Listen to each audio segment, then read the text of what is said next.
My self Rohit Anand from Sachchidanand Vaidik education. और आज हम लोग बात करेंगे बायोलॉजी लूसेंट के कुछ चैप्टर्स, चैप्टर नंबर 4 to 5, जो कि अपकमिंग एग्ज़ाम के लिए काफ़ी इम्पोर्टेंट हैं। बिना देर किए हम लोग स्टार्ट करते हैं बायोलॉजी चैप्टर 4 से लेकर के चैप्टर 5।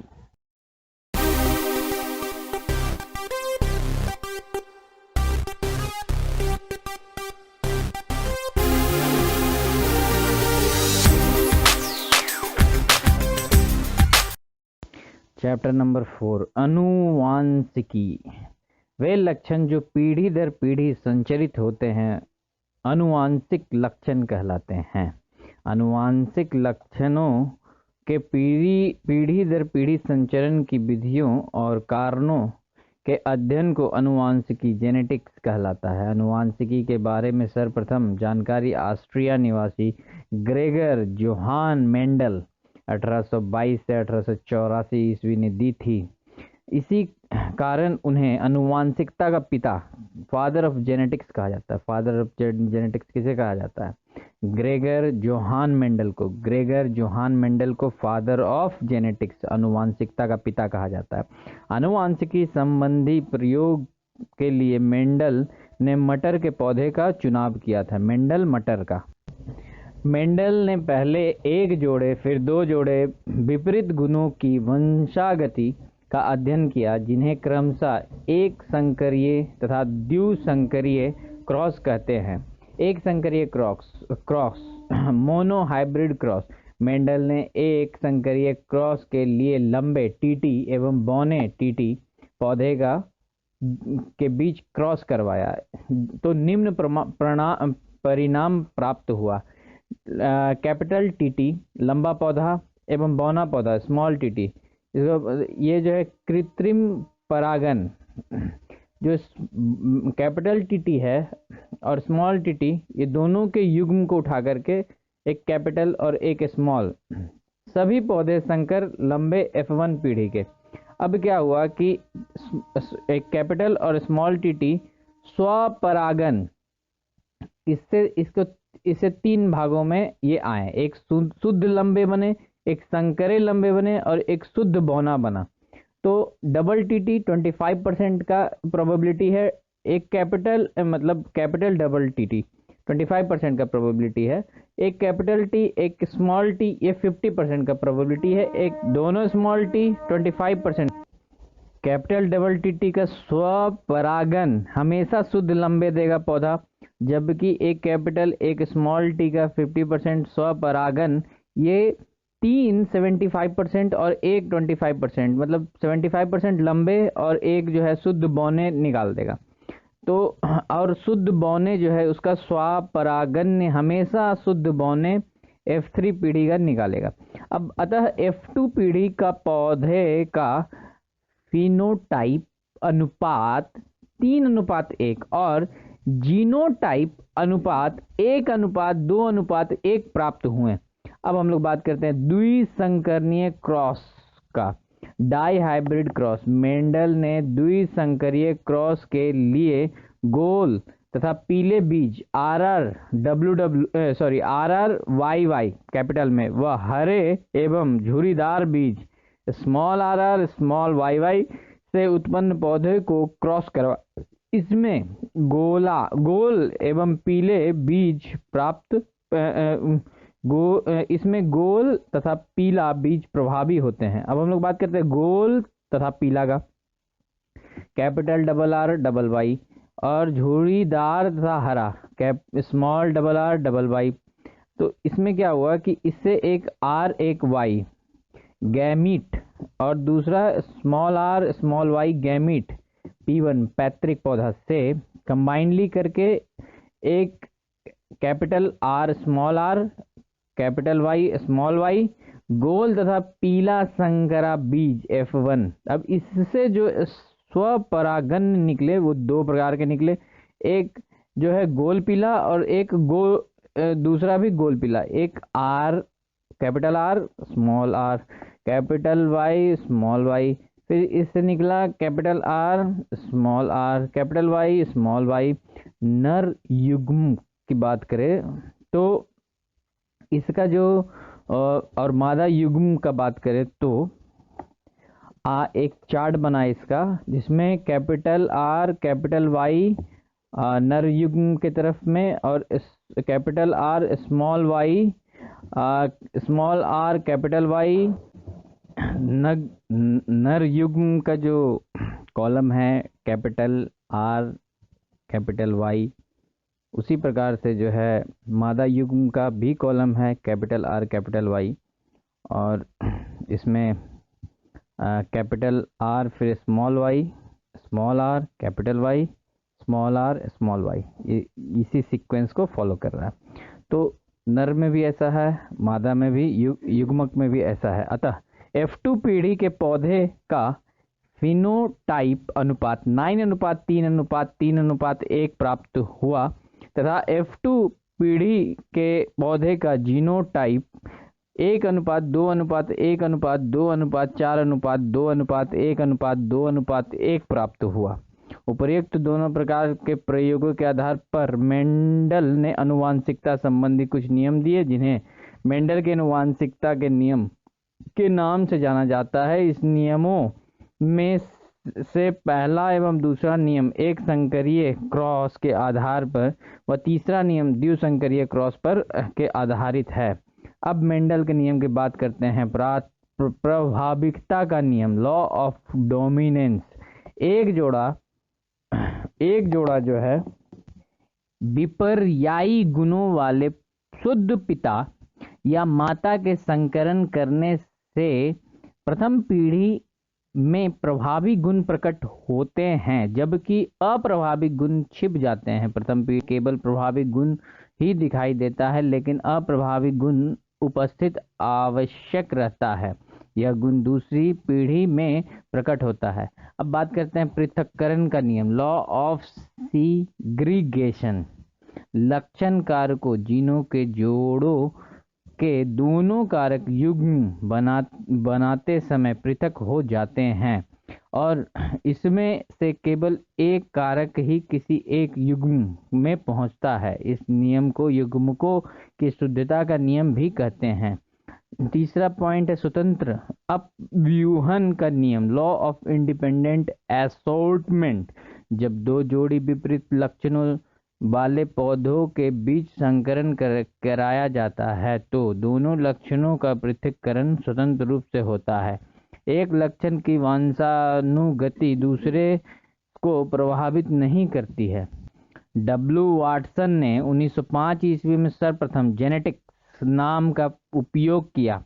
जॉनसन ने 1909 ईस्वी में सर्वप्रथम जीन शब्द का प्रयोग किया। फिनोटाइप, जीवधारी के जो लक्षण प्रत्यक्ष रूप से दिखाई पड़ते हैं उन्हें फिनोटाइप कहते हैं। जिन्होंने फिनोटाइप, जीवधारी के लक्षण जो प्रत्यक्ष रूप से दिखाई पड़ते हैं उन्हें फिनोटाइप कहते हैं। जीनोटाइप, जीवधारियों का आनुवंशिक संगठन को उनका जीनोटाइप कहते हैं, जो कि कारकों जीन का बना होता है। युग्म विकल्पी एलील्स, एक ही गुण के विभिन्न पर्यायी रूपों को प्रकट करने वाले लक्षण कारकों को एक दूसरे का युग्म विकल्पी या एलील कहते हैं। अब हम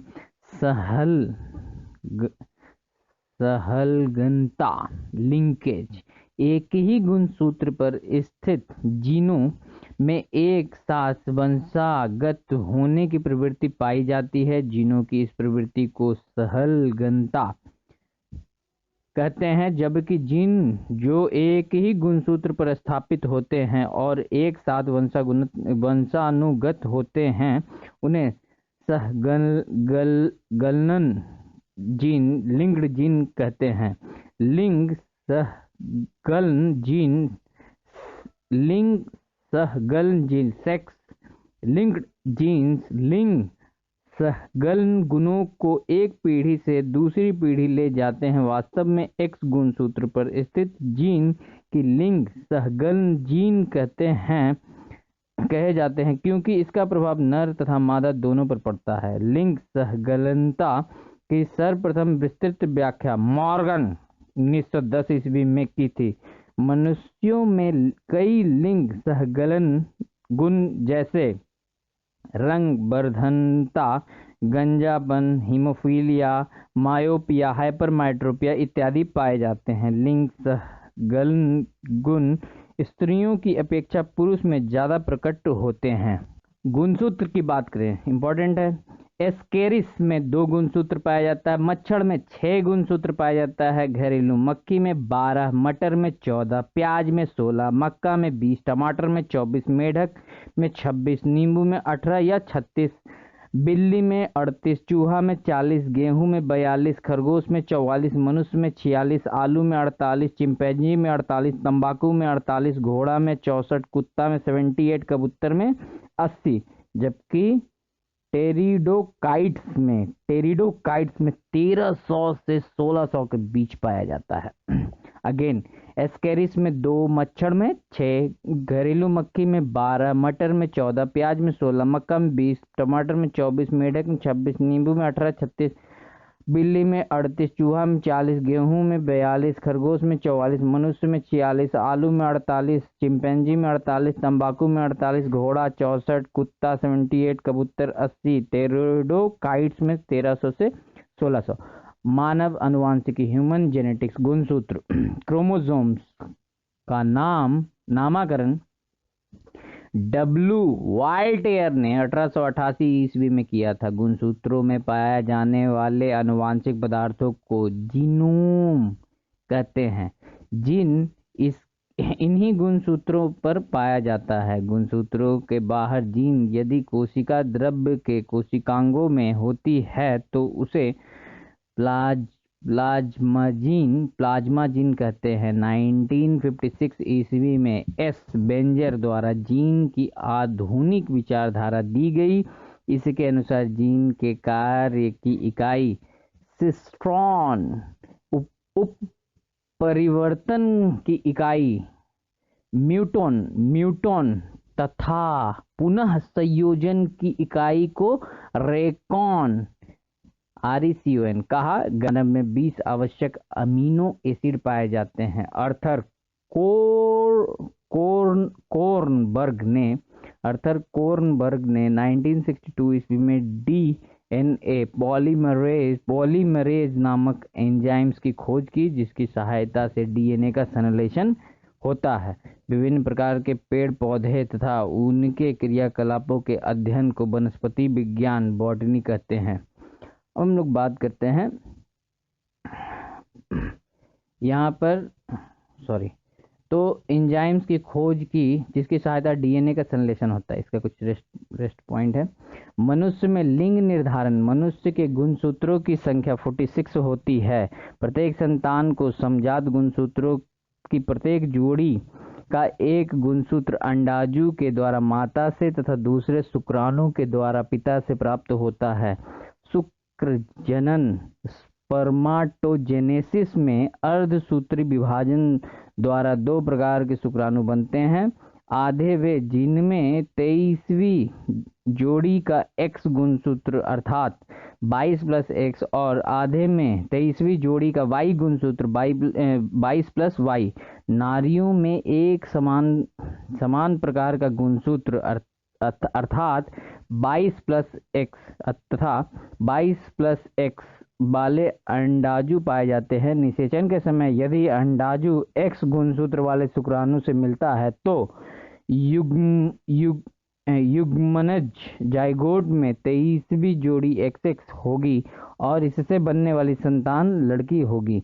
इसके विपरीत किसी अंडाणु में Y गुणसूत्र वाला शुक्राणु निषेचित होगा तो XY गुणसूत्र वाला गुणज बनेगा तथा संतान लड़का होगा। अतः पुरुष का गुणसूत्र संतान के लिंग निर्धारण के लिए उत्तरदायी होता है। नोट: परखनली शिशु के मामले में निषेचन परखनली के अंदर होता है। चैप्टर नंबर 5 वनस्पति विज्ञान। विभिन्न प्रकार के पेड़ पौधे तथा उनके क्रियाकलापों के अध्ययन को वनस्पति बॉटनी कहते हैं। पादपों के वर्गीकरण, क्लासिफिकेशन ऑफ प्लांट्स। एकलर ने 1883 ईस्वी में वनस्पति जगत का वर्गीकरण निम्न रूप से किया। पादप जगत, इसको 2 भागों में विभाजित किया गया। अपुष्पोद्भिद, जिसको क्रेप्टोगैमी कहा जाता है। पुष्पोद्भिद वर्ग जिसे फाइनेरोगैमी कहा जाता है। अब अपुष्पोद्भिद क्रेप्टोगैमी को 3 भागों में थैलोफाइटा, ब्रायोफाइटा, टेरिडोफाइटा में डिवाइड किया गया और पुष्पोविद वर्ग को 2 भागों में नग्न बीज जिसे गाइनोस्पर्म, आवृत्त बीजी जिसे एंजियोस्पर्म के नाम से जानते हैं। अब एंजियोस्पर्म आवृत्त बीजी को 2 भागों में एक बीजपत्री मोनोकॉट एवं द्विबीजपत्री डाइकॉट में डिवाइड किया गया। इधर थैलोफाइटा को 3 भागों में डिवाइड किया गया। इसे शैवाल, कवक एवं जीवाणु 3 भागों में डिवाइड किया गया है। अर्थात बैक्टीरिया, फंगस और शैवाल ये तीनों के तीनों पादप जगत में आते हैं। Point to be noted. अगला बात करते हैं हम लोग अपुष्पोद्भिद पौधा क्रिप्टोगैमस की। इस वर्ग में पौधों में पुष्प का बीज नहीं होता है। इन्हें निम्न समूहों में बांटा गया है। थैलोफाइटा यह वनस्पति जगत का सबसे बड़ा समूह है। यह समूह में पौधों का शरीर सुकाए थैलस होता है, अर्थात पौधे जड़, तना एवं पत्ती आदि में विभक्त नहीं होते हैं। इसमें संवहन उत्तक नहीं होता है। तथा सेकंड है शैवाल के अध्ययन को फाइकोलॉजी कहा जाता है। शैवाल प्रायः पर्णहरित युक्त, संवहन उत्तक रहित, आत्मपोषी, ऑटोट्रॉपिक होते हैं। इनके शरीर सुकाई सदृश होता है। लाभदायक शैवाल भोजन के रूप में फोरफाइरा, अल्वा, सारगासन, लेमिनेरिया, नॉस्टॉक आदि। आयोडीन बनाने में लिमिनेरिया, फ्यूकस, एक्लोनिया आदि। खाद के रूप में नॉस्टक, एनाबिना, केल्प आदि। औषधियों बनाने में क्लोरेला से क्लोरीन नामक प्रतिजीविक एवं लेमिनेरिया से टिंचर आयोडीन बनाई जाती है। अनुसंधान कार्य में क्लोरेला एसिटेबुलेरिया,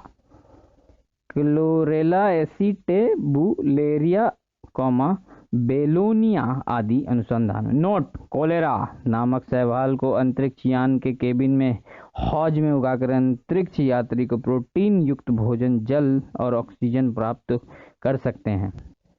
वनस्पति विज्ञान के जनक किसे कहा जाता है? थियोफ्रेटस को कहा जाता है। थियोफ्रेटस। अब हम लोग बात करते हैं कवक, फंगी की। इसके अध्ययन को कवक विज्ञान और माइकोलॉजी कहा जाता है। कवक पर्णहरित रहित सकेंद्रीय, संवहन उत्तक रहित थैलोफाइटा है। कवक में संचित भोजन ग्लाइकोजेन के रूप में रहता है। इसकी कोशिका भित्ति काइटिन की बनी होती है। कवक पौधों में गंभीर रोग उत्पन्न करते हैं। सबसे अधिक हानि रस्ट और स्मट से होती है। पौधों में कवक के द्वारा होने वाला प्रमुख रोग निम्न है: सरसों का सफेद rust, white rust of crucifer, गेहूं का ढीला smut, loose smut of wheat, गेहूं का किट्टू रोग, रस्ट ऑफ व्हीट, आलू का अंगमारी, ब्लाइट ऑफ पोटैटो, गन्ने का लाल अपक्षय, red root of sugar cane, मूंगफली का टिक्का रोग, टिक्का डिजीज ऑफ ग्राउंडनट, आलू का मस्सा रोग, वार्ड डिजीज ऑफ पोटैटो, धान की भूरी अर्धचित, brown leaf spot of rice, आलू की पिछेला, अंगमारी, लेट ब्लाइट ऑफ पोटैटो, प्रांकुरों का डैपिंग रोग, डैम्पिंग ऑफ सीडलिंग। और अगर बात करते हैं हम लोग ह्यूमन बीइंग में तो रोग का नाम और कवक: दम्मा, एस्परलीज फ्यूमिगेटस से दम्मा होता है। Athlete food, tinea pedis athlete food. गंजा, एकेरस एस्केबिज, गंजापन, खाज का होता है एकेरस एस्केबिज, गंजापन का टीनिया कपेटिस, गंजापन टीनिया कपेटिस। दाद, ट्राइकोफाइटान लेस्कोसे, ट्राइकोफाइटान लेस्कोसे, इससे दाद होता है। अब जीवाणु बैक्टीरिया की बात करते हैं तो इसकी खोज 1683 ईस्वी में हॉलैंड में एस्ट्रोनी वॉन लीवेनहॉक ने की थी। जीवाणु विज्ञान के पिता लीवेनहॉक को कहा जाता है।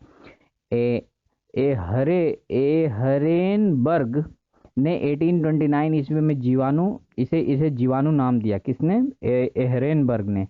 1843 से 1910 ईस्वी में रॉबर्ट कोच ने कॉलेरा तथा तपेदिक के जीवाणुओं की खोज की तथा रोगों का जन्म सिद्धांत बताया। 1812 से 1892 ईस्वी में लुईस पास्चर ने रेबीज के टीका दूध का पाश्चराइजेशन की खोज की। आकृति के आधार पर जीवाणु कई प्रकार के होते हैं। छड़ाकार या बैसिलस, यह छड़ानुमाकार बेलनाकार होता है। गोलाकार या कोकस, ये गोलाकार या एवं सबसे छोटा जीवाणु होता है। कोमा आकार का, कोमा शेप्ड का या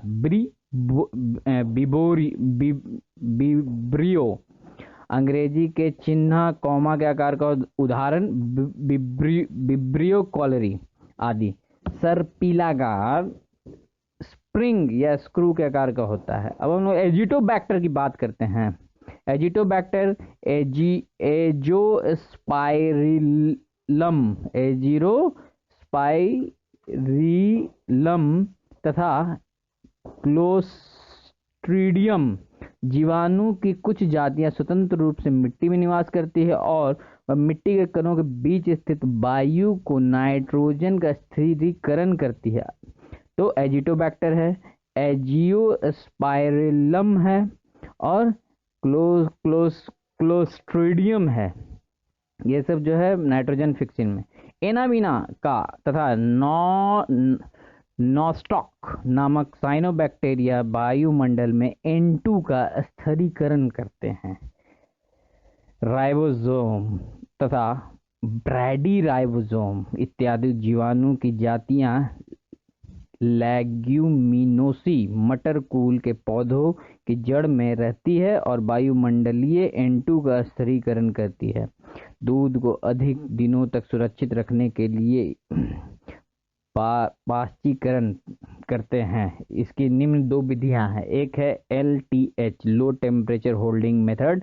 दूध को 62.8 डिग्री सेल्सियस पर 30 मिनट तक गर्म करा जाता है। High temperature short time method HTST, दूध को 71.7 डिग्री सेल्सियस पर मात्र 15 सेकंड के लिए गर्म किया जाता है, वहाँ 30 मिनट है। चर्म उद्योग में चमड़ों के बालों और वसा हटाने के कार्य जीवाणुओं द्वारा होता है। इसे चमड़ा कमाना टैनिंग कहते हैं। अचार, मुरब्बे, शरबत को शर्करा की गाढ़ी चाशनी में या अधिक नमक में रखते हैं ताकि जीवाणुओं का संकरण होते ही जीवाणुओं का जीव द्रव्यकुंचन प्लामोलाइसिस हो जाता है तथा जीवाणु नष्ट हो जाते हैं। इसीलिए अचार मुरब्बे बहुत अधिक दिनों तक खराब नहीं होते। शीत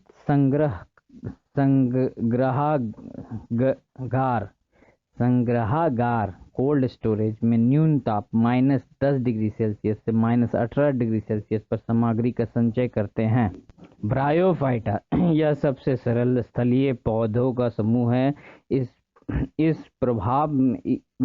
प्रभाव में लगभग 25,000 जातियां सम्मिलित की जाती है। इसमें संवहन ऊतक अर्थात जाइलम एवं फ्लोएम का पूर्णतः अभाव होता है। इस समुदाय में वनस्पति जगत का एम्फीबिया वर्ग भी कहा जाता है। वनस्पति जगत का एम्फीबिया वर्ग किसे कहा जाता है? ब्रायोफाइटा को कहा जाता है।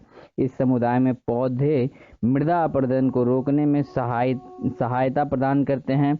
स्फेगनम नामक मॉस अपने स्वयं के भार से 18 गुना अधिक पानी सोखने की क्षमता रखता है। इसीलिए माली इसका प्रयोग पौधों को एक स्थान से दूसरे स्थान पर ले जाने के समय सूखने से बचाने के लिए करता है। स्फेगनम मॉस का प्रयोग एंटीसेप्टिक के रूप में भी किया जाता है। टेरिडोफाइटा का इसमें पी साइलेंट है। इस समूह के पौधे नमी छायादार स्थलों जंगलों एवं पहाड़ों पर अधिकता से पाए जाते हैं। पौधों का शरीर जड़, तना, शाखा एवं पत्तियों में विभेदित रहता है। तना साधारण राइबोसोम के रूप में रहता है। पौधे बीजाणु जनक होते हैं और जनन की क्रिया बीजाणु के द्वारा होती है। इस समुदाय के पौधे में संवहन ऊतकपूर्ण विकसित होते हैं, परंतु जाइलम में, बेसेल एवं फ्लोएम में सह कोशिकाएं नहीं होती हैं। अब इसमें जो है पुष्पोविद या फूल वाला पौधा फैनोग्रामस की बात करते हैं। इस समूह के पौधे पूर्ण विकसित होते हैं। इस समूह के सभी पौधों में फूल, फल तथा बीज होते हैं।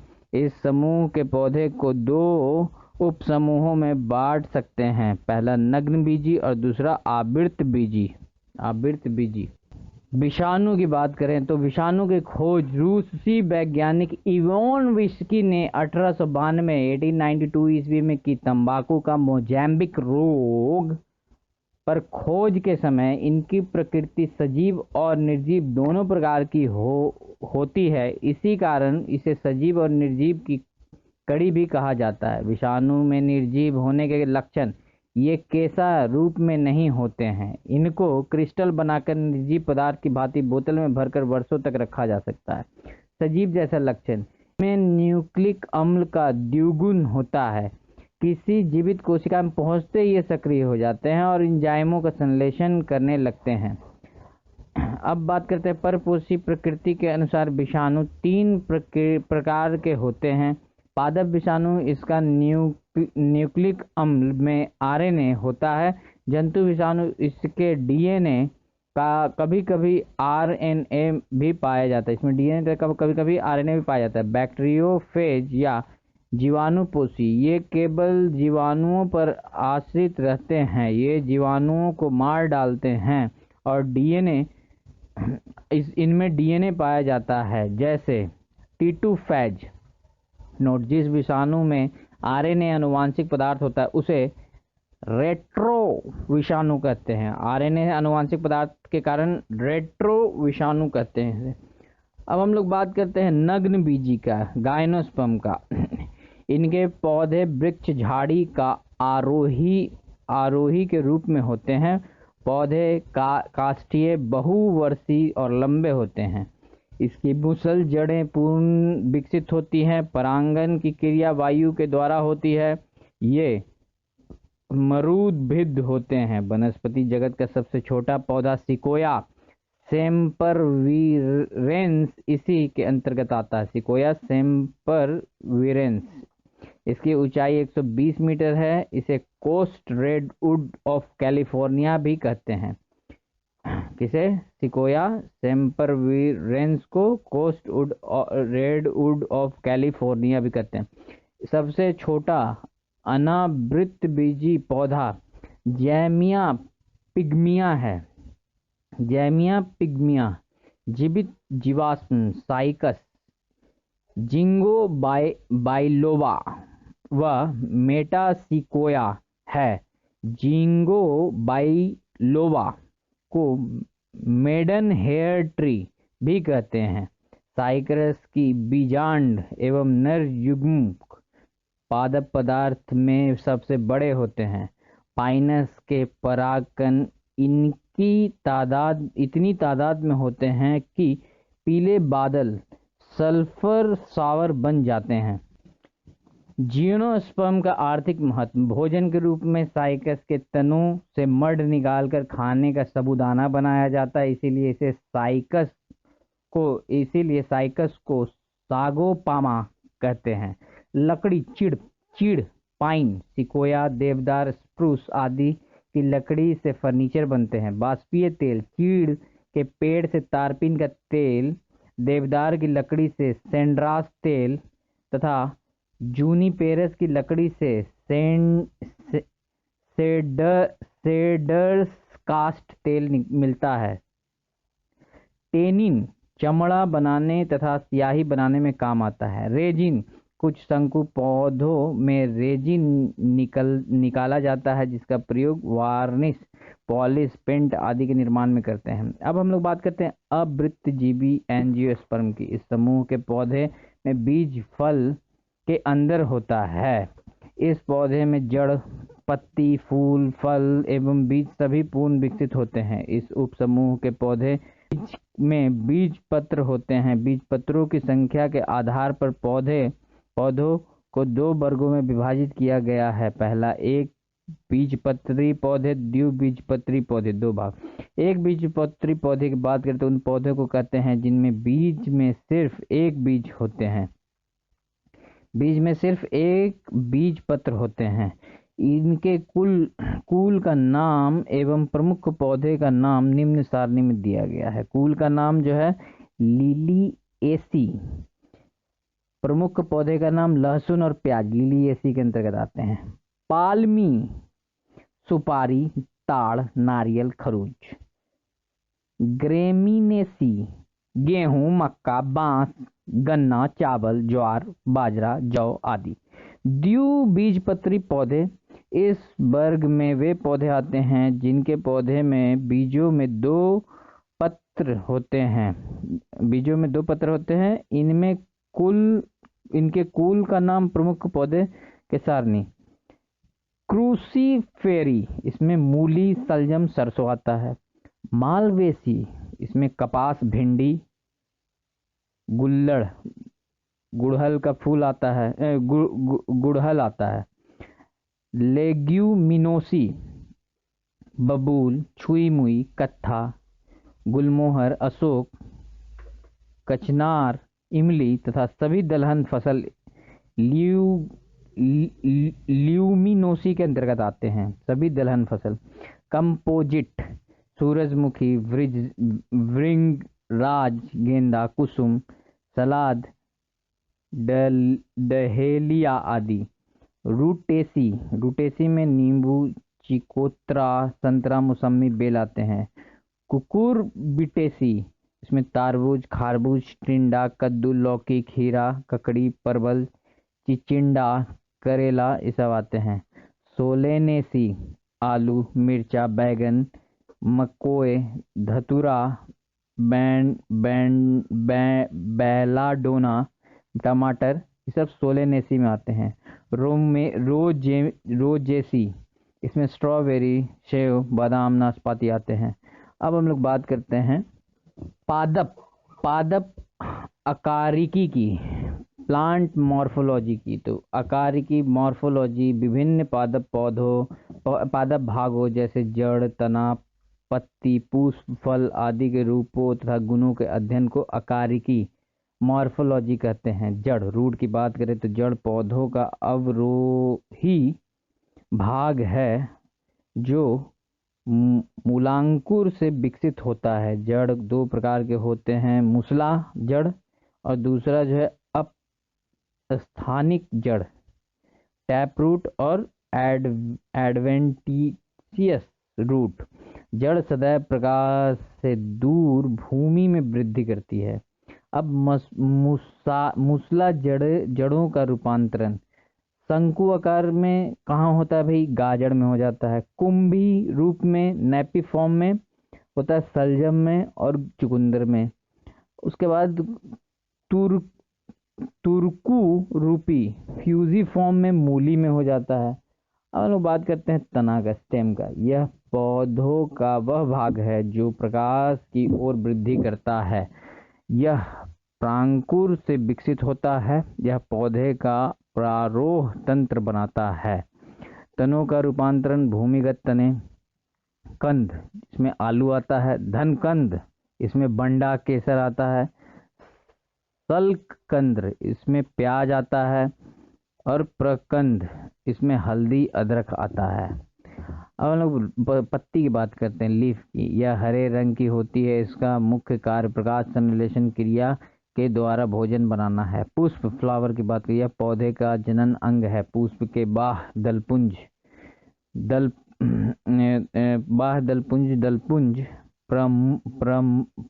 पुमंग और जायांग पाए जाते हैं, अर्थात क्लैक्स, कोरोला, एंड्रोसियम, गायनोसियम।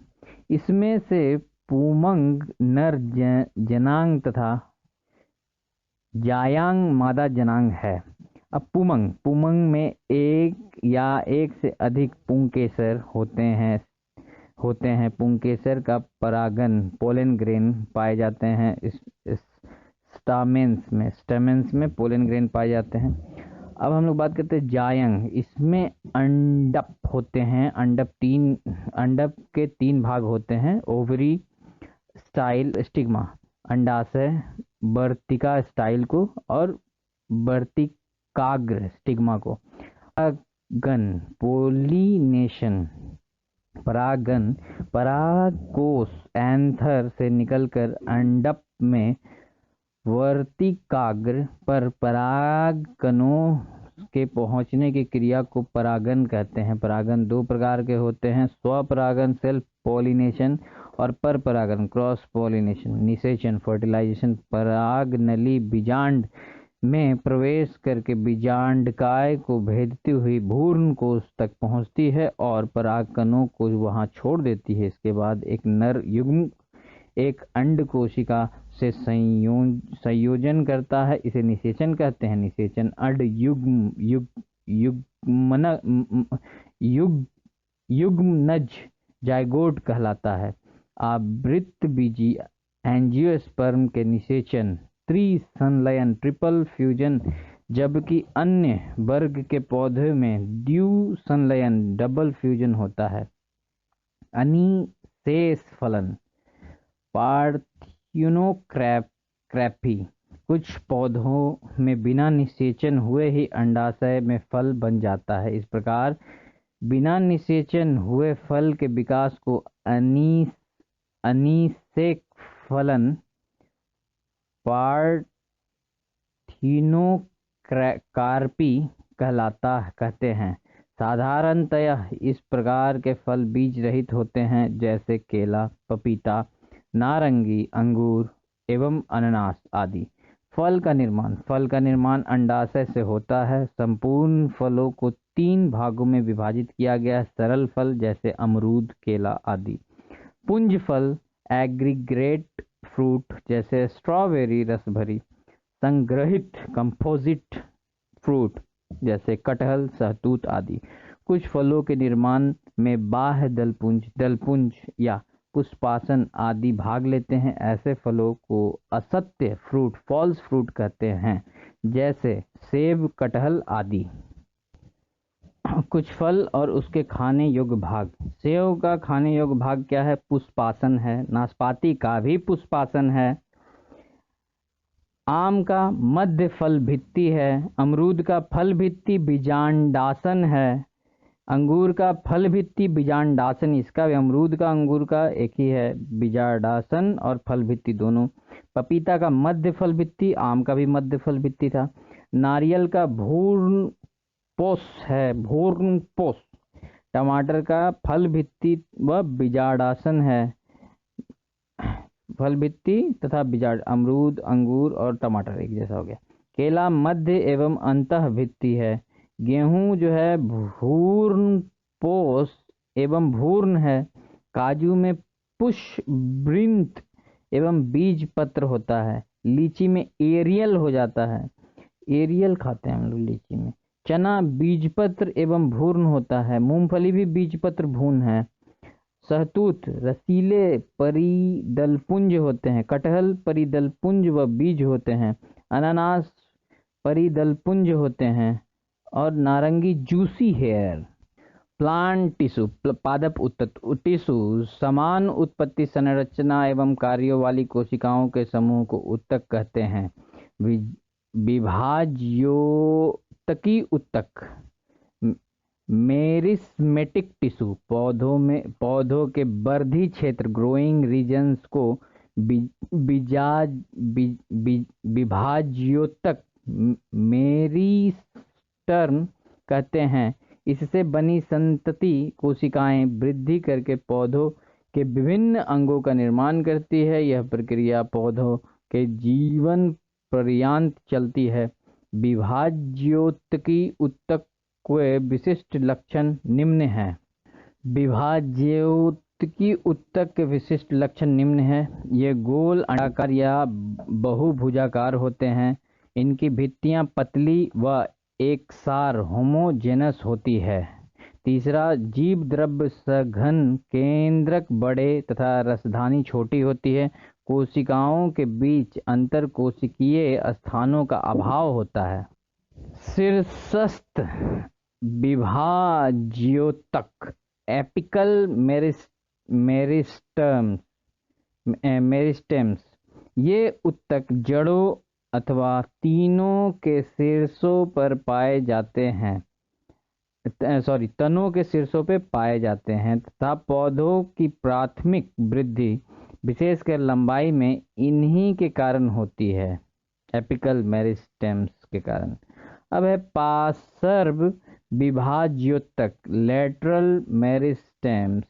इसमें विभाजन होने से जड़ तथा तने के घेरे ग्रिथ में वृद्धि होती है, अर्थात इससे तना एवं जड़ की मोटाई में वृद्धि होती है। अब है अंतर्वेशी विभाज्योतक, इंटरकैलरी मेरिस्टेम्स। यह वास्तव में शीर्षस्थ विभाज्योतक का अवशेष है जो बीच में अस्थायी ऊतकों के आ जाने से अलग हो जाते हैं। इसकी क्रियाशीलता से भी पौधे की लंबाई में वृद्धि होती है। इसकी महत्ता वैसे पौधे के लिए है जिनके शीर्षाग्र को शाकाहारी जानवर खा जाते हैं। शीर्षाग्र खा लिए जाने के कारण ये पौधे अंतर्वेशी विभाज्योतक की सहायता से ही वृद्धि करते हैं, जैसे घास। अब स्थायी ऊतक, परमानेंट टिश्यू की बात करें तो स्थायी ऊतक उन परिपक्व कोशिकाओं से बने होते हैं जो विभाजन की क्षमता खो चुकी है तथा विभिन्न कार्यों को करने के लिए विभेदित हो चुकी है। ये कोशिकाएं मृत अथवा जीवित हो सकती हैं। सरल ऊतक, सिंपल टिश्यूज। यदि अस्थायी ऊतक एक ही प्रकार की कोशिकाओं के बने होते हैं तो इन्हें सरल ऊतक, सिंपल टिश्यू कहते हैं। जटिल ऊतक, कॉम्प्लेक्स टिश्यू। यदि अस्थायी ऊतक एक से अधिक प्रकार की कोशिकाओं के बने होते हैं तो उन्हें जटिल ऊतक कहते हैं। जाइलम, इसे प्रायः कास्ट वुड भी कह देते हैं। यह संवहनी ऊतक हैं जो इनके दो मुख्य कार्य हैं। पहला, जल व खनिज लवणों का संवहन। दूसरा, यांत्रिक दृढ़ता प्रदान करना। पौधों की आयु की गणना जाइलम ऊतक के वार्षिक वलय को गिनकर की जाती है। पौधे की आयु के निर्धारण की यह विधि डेंड्रोक्रोनोलॉजी कहलाती है। फ्लोएम की बात करें तो यह भी एक संवहन ऊतक है। इसका मुख्य कार्य पत्तियों द्वारा बनाए गए भोजन को पौधों के अन्य भागों में पहुंचाना है। प्लांट टिश्यूज को दो भागों में बांटा गया है। एक है विभाज्योतिकी ऊतक, मेरिस्मेटिक टिश्यूज, और दूसरा है परमानेंट, स्थायी ऊतक। अब विभाज्योतिकी ऊतक को तीन भागों में, शीर्षस्थ विभाज्योतक एपिकल मेरिस्टेम्स, दूसरा है पार्श्व विभाज्योतक लेटरल मेरिस्टेम्स, और तीसरा अंतर्वेशी विभाज्योतक जिसे इंटरकैलरी मेरिस्टेम्स कहते हैं। और अस्थायी ऊतक को दो भागों में विभाजित किया गया, सरल ऊतक और जटिल ऊतक। सरल ऊतक को तीन भागों में विभाजित किया गया है, मृदुतक, दूसरा स्थूल कोण ऊतक और तीसरा है दृढ़ ऊतक। और जटिल ऊतक को दो भागों में बांटा गया, कॉम्प्लेक्स टिश्यूज को, जाइलम एंड फ्लोएम। अब हम लोग बात करते हैं प्रकाश संश्लेषण की। तो पौधों में जल, प्रकाश, पर्णहरित एवं कार्बन डाइऑक्साइड की उपस्थिति में कार्बोहाइड्रेट के निर्माण को प्रकाश संश्लेषण कहते हैं। 6CO2 + 12H2O under Prakash and chlorophyll के प्रेजेंस में C6H12O6 + 6H2O प्लस 6O2 का निर्माण करता है। प्रकाश संश्लेषण के लिए आवश्यक है कार्बन ऑक्साइड, पानी, क्लोरोफिल और सूर्य का प्रकाश। स्थलीय पौधे वायुमंडल में कार्बन ऑक्साइड लेते हैं, जबकि जलीय पौधे जल में घुली हुई कार्बन ऑक्साइड लेते हैं। पत्ती की कोशिकाओं में जल शिरा से परासरण ओस्मोसिस द्वारा एवं CO2 वायुमंडल के विसरण डिफ्यूजन द्वारा होता है। प्रकाश संश्लेषण के लिए आवश्यक जल पौधे की जड़ों के द्वारा अवशोषित किया जाता है एवं प्रकाश संश्लेषण के दौरान निकलने वाला ऑक्सीजन इसी जल में अपघटन से प्राप्त होता है। क्लोरोफिल पत्तियों का रंग हरे रंग का वर्णक होता है। पत्तियों में हरे रंग का वर्णक होता है। इसके 4 घटक हैं: chlorophyll A, chlorophyll B, carotene तथा जैथोफिल। इसमें क्लोरोफिल ए एवं बी हरे रंग का होता है और ऊर्जा स्थानांतरित करता है। यह प्रकाश संश्लेषण का केंद्र होता है। क्लोरोफिल के केंद्र में मैग्नीशियम का एक परमाणु होता है। क्लोरोफिल प्रकाश में बैंगनी, नीला तथा लाल रंग को ग्रहण करता है। प्रकाश संश्लेषण की दर लाल रंग के प्रकाश में सबसे अधिक एवं बैंगनी रंग के प्रकाश में सबसे कम होती है। प्रकाश संश्लेषण की क्रिया एक उपचयन ऑक्सीडेशन अपचयन रिडक्शन की अभिक्रिया है। इसमें जल का उपचयन ऑक्सीजन के बनने में तथा कार्बन डाइऑक्साइड का अपचयन ग्लूकोज के निर्माण में होता है। प्रकाश संश्लेषण क्रिया वंस अगेन, इसमें जल का उपचयन ऑक्सीडेशन ऑक्सीजन के बनने में और कार्बन डाइऑक्साइड का अपचयन ग्लूकोज के निर्माण में होता है। अब प्रकाश संश्लेषण क्रिया 2 अवस्थाएं में होती है: प्रकाश रासायनिक क्रिया फोटोकेमिकल रिएक्शन और प्रकाश रासायनिक प्रकाशहीन क्रिया डार्क केमिकल रिएक्शन। तो फोटोकेमिकल रिएक्शन की बात करते हैं। तो प्रकाश रासायनिक क्रिया, यह क्रिया क्लोरोफिल में ग्रेना भाग में संपन्न होती है। इसे हिल रिएक्शन भी कहते हैं। इस प्रक्रिया में जल का अपघटन होकर हाइड्रोजन आयन तथा इलेक्ट्रॉन बनता है। जल के अपघटन के लिए ऊर्जा प्रकाश में मिलती है। इसकी प्रक्रिया के अंत में ऊर्जा के रूप में ATP व NADPH निकलता है। ATP व NADPH निकलता है, जो रासायनिक प्रकाशहीन अभिक्रिया संचालित करने में मदद करता है। दूसरा, रासायनिक प्रकाशहीन प्रतिक्रिया। यह क्रिया क्लोरोफिल के स्ट्रोमा में होता है। इस क्रिया में कार्बन ऑक्साइड का अपचयन होकर शर्करा और स्टार्च बनता है। अब हम लोग बात करते हैं पादप हार्मोन की। तो पौधों में निम्न प्रकार के हार्मोन्स पाए जाते हैं। Auxins hormone. ऑक्सिन्स की खोज सन 1880 ईस्वी में डार्विन ने करी थी। यह पौधे की वृद्धि को नियंत्रित करने वाला हार्मोन। इसका निर्माण पौधे के ऊपरी हिस्से में होता है। इसके प्रमुख कार्य, इसके कारण पौधे का शीर्ष की प्रमुखता हो जाती है और पार्श्वीय कक्षीय कलिकाओं की वृद्धि रुक जाती है। यह पत्तियों का विलगन रोकता है। यह खरपतवार को नष्ट कर देता है। इसके द्वारा अनिषेक फल प्राप्त किए जाते हैं। यह फलों को गिरने से बचाता है। दूसरा है जिब्रेलिन्स। इसकी खोज जापानी वैज्ञानिक कुरोसावा ने 1926 ईस्वी में की थी। यह बौने पौधे को लंबा कर देता है। यह फूल बनने में मदद करता है। यह बीज की प्रसुप्ति भंग कर उनको अंकुरित होने के लिए प्रेरित करते हैं। यह काष्ठीय पौधों में एधा कैम्बियम की सक्रियता को बढ़ाते हैं। इसके छिड़काव द्वारा बृहत आकार के फल एवं फूल का उत्पादन किया जाता है। अब है साइटोकिनाइन। इसकी खोज मिलर ने 1955 ईस्वी में की थी, परंतु इसका नामकरण लिथाम ने किया। यह प्राकृतिक रूप से ऑक्सिन के साथ मिलकर काम करते हैं। यह ऑक्सिन्स की उपस्थिति में कोशिका विभाजन और विकास में मदद करता है। यह जीर्णता को रोकता है। यह आरएनए एवं प्रोटीन बनाने में सहायक है। कौन? Cytokinin.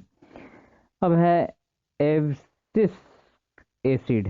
एब्सिस्क acid ABA short form. इस हार्मोन की खोज 1961 से 65 ईस्वी में कार्न्स एवं एडिकोट, बाद में बेरिंग ने की थी। यह वृद्धि रोधक हार्मोन है। यह बीजों को सुषुप्त अवस्था में रखता है। यह पत्तियों के बिलांगन में मुख्य भूमिका निभाता है। यह पुष्पन में बाधक होता है। अब है एथिलीन। यह एकमात्र ऐसा हार्मोन है जो गैसीय रूप में पाया जाता है। हार्मोन के रूप में इसे बर्ग ने 1962 ईस्वी में प्रमाणित किया था। 1962 में। यह फलों को पकने में सहायता करता है। यह मादा पुष्पों की संख्या में वृद्धि करता है। यह पत्तियों, पुष्पों व फलों के विलंगन को प्रेरित करता है। अब है फिलोरोजेंस। ये पत्ती में बनते हैं लेकिन फूलों के खिलने में मदद करते हैं, इसीलिए इसे फूल खिलने वाला हार्मोन, फ्लावरिंग हार्मोन कहते हैं। किसे? फ्लोरोजेंस को। और उसके बाद है ट्राउमेटिन। यह एक प्रकार का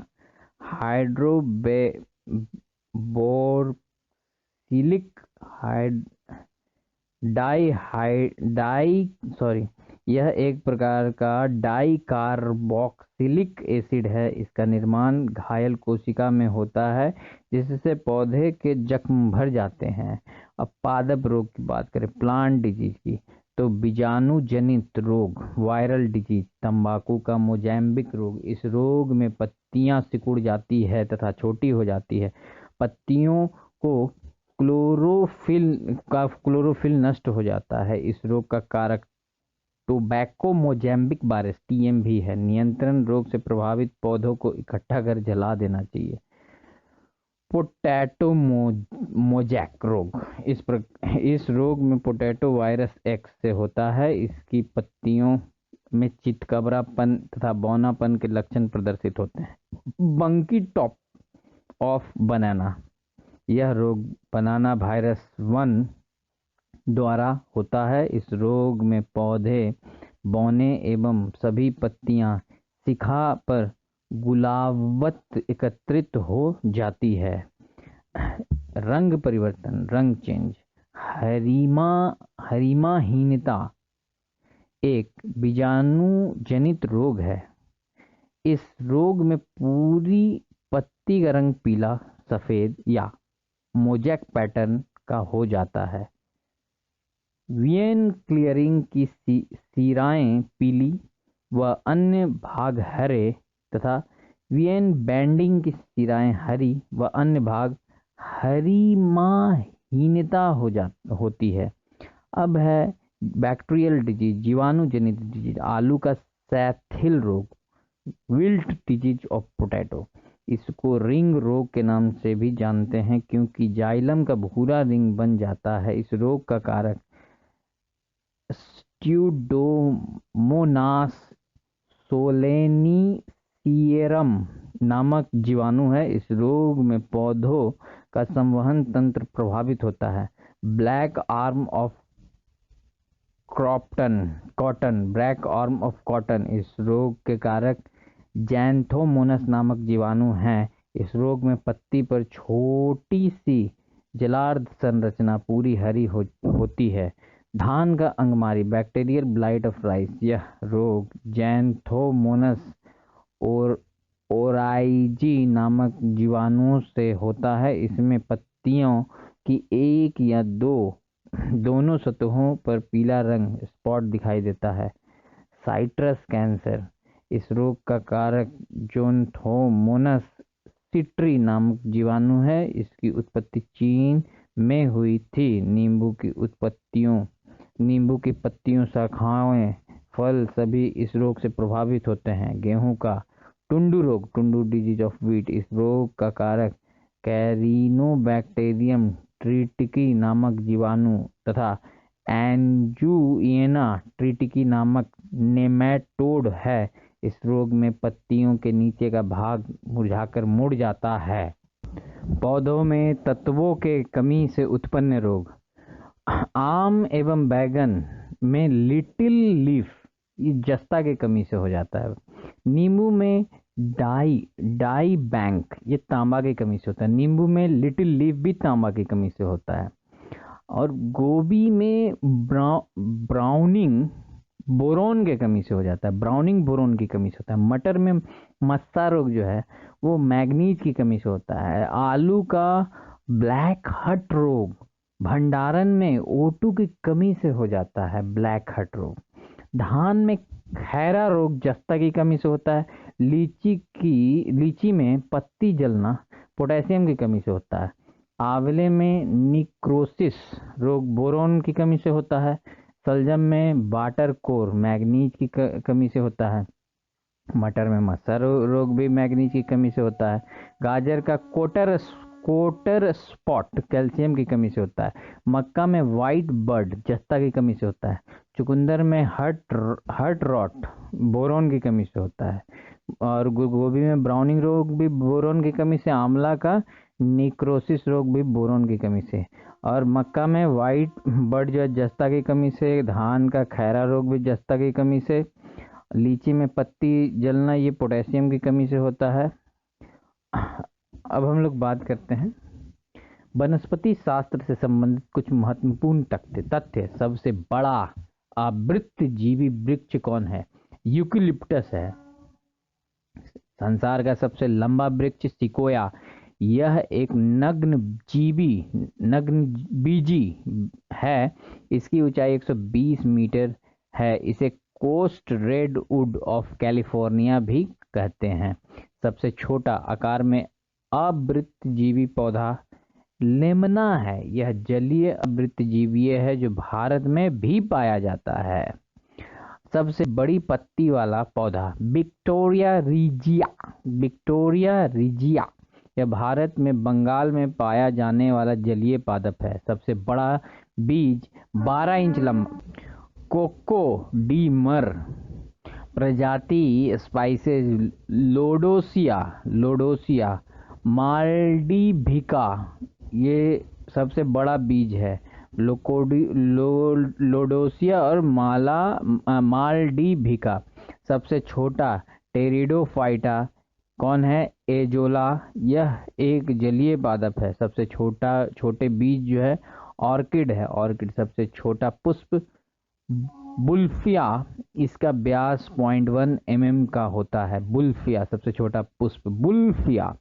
सबसे बड़ा पुष्प रैक्लेसिया ओर्नोल्डाई। रैफ्लेसिया ओर्नोल्डाई। व्यास 1 मीटर तथा भार लगभग 8 किलोग्राम हो सकता है। यह वाइटिस की जड़ पर परजीवी है। सबसे छोटा आवृत्तजीवी परजीवी है आर्सीथोबियम। यह एक द्विबीजपत्री है जो नग्न बीजियों के तने पर पूर्ण परजीवी है। सबसे बड़ा नर युग्म साइक्रस। यह एक नग्न बीजी पादप है। सबसे बड़ा बीजांड साइक्रस। जीवित जीवाश्म साइकस, सारा साइकस है इधर। सबसे छोटे गुणसूत्र शैवाल में। सबसे लंबे गुणसूत्र ट्राइलियम में। सबसे ज्यादा गुणसूत्र वाला पौधा ऑफियोग्लोसम फर्न, जिसके डिप्लॉयड कोशिका में 1266 गुणसूत्र होते हैं। सबसे कम गुणसूत्र वाला पादप हेप्लोपोपस ग्रेसिलिस सबसे, हेप्लोपोपस ग्रेसिलिस ये सबसे कम गुणसूत्र वाला पादप, सबसे छोटा नग्नबीजी पादप। जेमिया पिग्मिया सबसे भारी कास्ट वाला पौधा। हार्डबिचिया बाइनेका, हार्डबिचिया बाइनेका सबसे हल्की कास्ट वाला पौधा। ओक्रोमा लेगोपस, ओक्रोमा लेगोपस सबसे छोटी कोशिका। माइकोप्लाज्मा गैलीसेप्टिकमा टेनिस गेंद जैसा फल। केंथ, केंथ जंगल की आग, धाक कॉफी देने वाला पौधा। कोफिया अरेबिका इसमें कैफीन होता है। कोफिया अरेबिका कोको देने वाला पौधा। थियोब्रोम केकओ, थियोब्रोम केकओ इसमें थियोब्रोमियम व कैफीन होती है। अफीम देने वाला पौधा। पोपी, पोपी पेपावर सोमेनिफेरम इसमें मोपिन होती है। सामान्य प्रयोग में आने वाला मसाला लौंग फूल की कली से प्राप्त होता है। केसर मसाला सैफरन स्पाइसेस बनाने में पौधों का वर्तिकाग्र स्टिग्मा भाग काम में लाया जाता है। हेरोइन अफीम पोस्ता से प्राप्त होती है। हेरोइन अफीम पोस्ता से प्राप्त होती है। Thanks for watching friend. अगर आप लोगों को मेरा ये वीडियो क्लिप अच्छा लगा हो तो ज़रूर लाइक करें, कमेंट करें और सब्सक्राइब करना ना भूलें, ताकि और भी वीडियोस मैं आपके लिए बनाता रहूं।